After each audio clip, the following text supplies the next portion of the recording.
Murume wekumberengwa ozvisungirira mushure mekunge arova mudzimai wake zvakaomarara. Kusangana kwatiri kuita zvakare pano paZim Witness TV patinokupai malatest updates ari kuitika munyika. Muzuva ranhasi ndadzoka zvakare nenyaya yakaitika kumberengwa mumusha waSabhuku Mhlauri mudunhu raMambo Muposi, apo murume anonzi iye God Knows Dube akazvisungirira mushure mekunge arova mukadzi wake mumusoro zvakaomarara.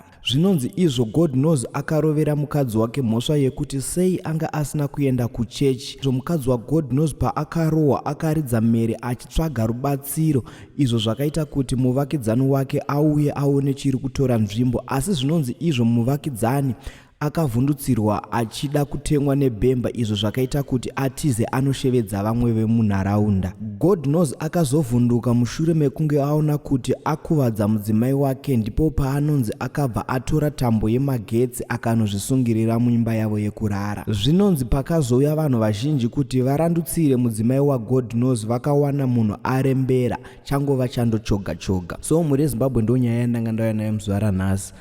Nyaya yaGod Knows uyu akazvisungirira mushure mekunge aona kuti akuvadza mukadzi wake zvakaomarara. I think anenge angaona kuti maybe auraya munhu akati pano hapasisina chekuraramira, regai ndizviyenge. So mhuri yeZimbabwe, kana usati wasubscribe usakanganwa kusubscribe, kulike nekushare. Ngatisanganei panyaya inotevera.